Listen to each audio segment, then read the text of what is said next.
Stand on this hill in 587 BCE, and you would see smoke rising where God was once believed to live among men. Within days, the most sacred building in the ancient world will be ash, and the people who built it will be in chains, marching east into exile, wondering if their God has abandoned them, or if he was ever there at all. This is the story of an ending. Not the ending of a city, though Jerusalem will burn. Not the ending of a people, though thousands will be dragged from their homes. This is the ending of an idea. The idea that one building, in one city, on one hill, could hold the presence of the divine forever. For nearly 4 centuries, the first temple stood as the beating heart of a kingdom. Kings were crowned in its shadow. Wars were fought to protect it. And in the summer of 587 BCE, it all came down to a siege wall, a starving population, and an empire that had run out of patience. What happened in those final hours would echo for the next 26 centuries, through Judaism, through Christianity, through Islam, into the world you live in today. To understand how Jerusalem dies, you have to understand how it lived, squeezed between 2 superpowers who wanted the same narrow strip of land. To the south, Egypt, ancient and proud, reaching north to claim influence over every small kingdom in its path. To the east, Babylon, newly risen from the ashes of Assyria, hungry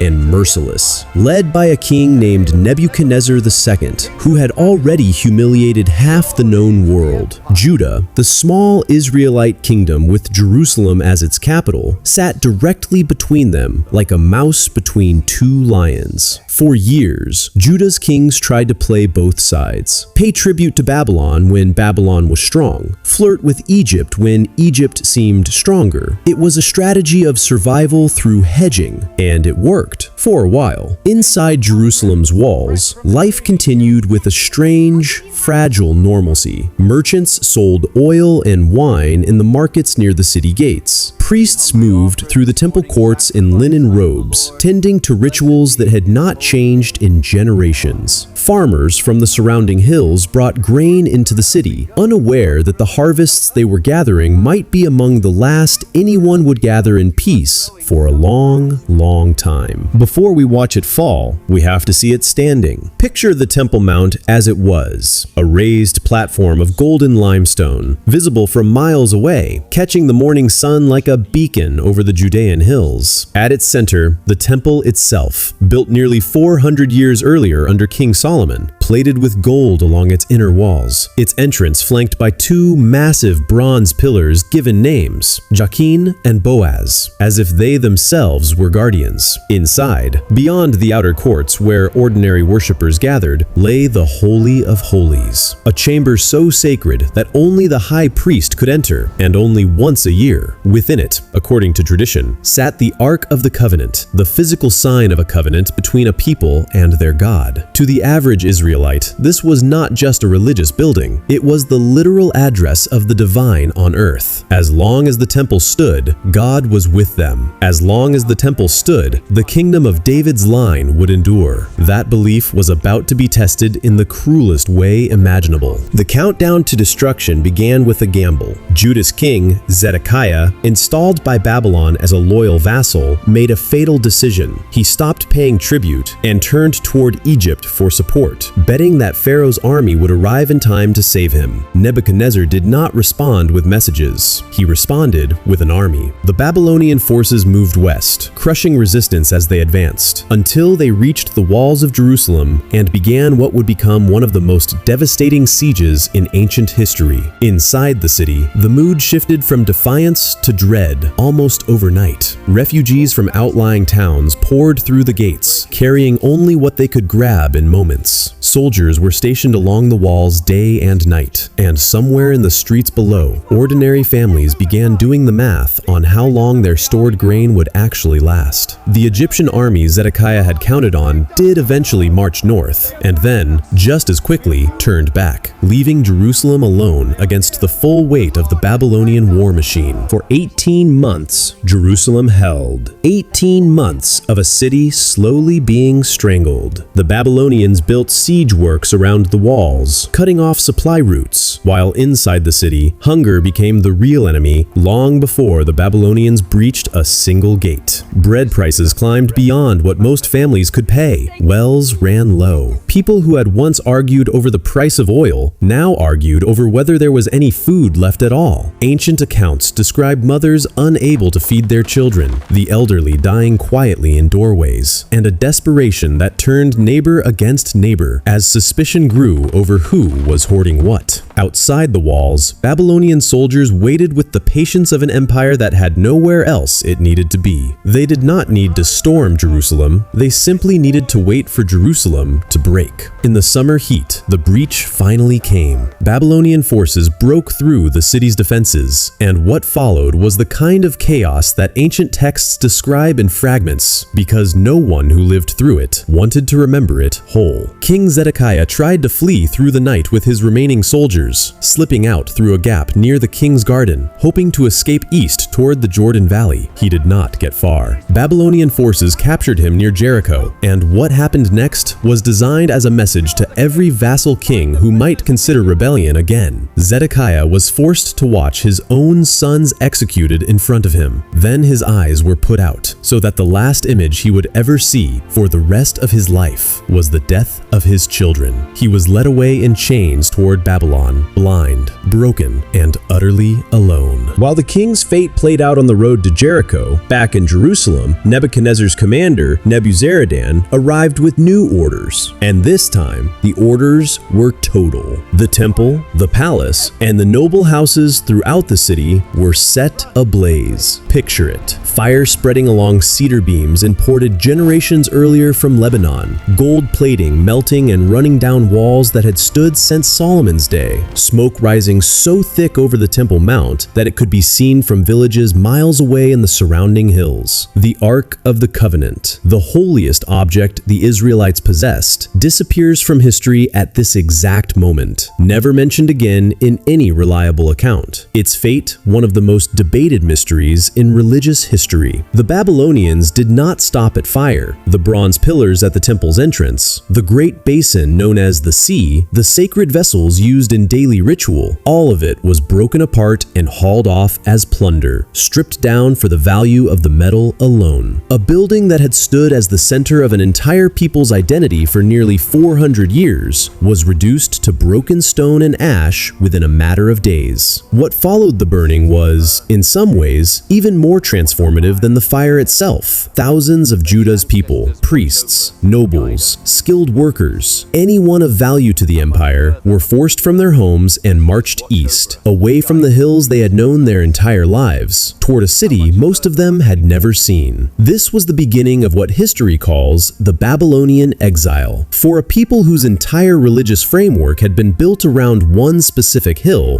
one specific building, the question they now faced was almost unbearable. If God's presence lived in the temple, and the temple was gone, where was God now? It is in the silence of this question, among exiles sitting beside the rivers of Babylon, that something remarkable begins to take shape. A faith that no longer needs a single building to survive. Scrolls, memory, law, prayer, the seeds of a portable religion, one that could exist anywhere its people existed, were planted in the ashes of the very thing that had just been destroyed. The destruction of the first temple does not end as a footnote in ancient history. It becomes a permanent fracture point that religious memory keeps returning to. In Judaism, the day of the temple's destruction is still mourned annually, a single date that carries the weight of catastrophe across thousands of years. The site itself remains the holiest place in the Jewish faith, even though the temple it once held has never been rebuilt. In Christianity, the temple's destruction, this one and a later one under Rome, becomes woven into prophecy, theology, and the symbolic language used to describe endings and renewals. In Islam, the same hill, the same platform of stone, becomes sacred ground for entirely different reasons, tied to the night journey of the Prophet Muhammad. Three of the world's major religions, each shaped in some way by what happened on this single piece of land. Few places on earth carry that kind of layered, contested, unbroken weight. And yet, despite the fire, despite the exile, despite an empire that believed it had erased an entire people's center of gravity, they did not disappear. The exiles in Babylon did not forget who they were. Decades later, when a new empire allowed them to return, they came back to that same hill and began again. Because some things, it turns out, cannot be burned out of a people's memory. The temple fell in 587 BCE, but the questions it left behind about faith without walls, about identity without a homeland, about how meaning survives when the physical center of that meaning is gone, those questions are still being asked today on the same hill by people from 3 different faiths who have never stopped looking toward it. History never truly disappears. It just waits to be uncovered. If this kind of deep historical reconstruction is something you want more of, consider subscribing and let me know in the comments which moment in history you want brought back to life next.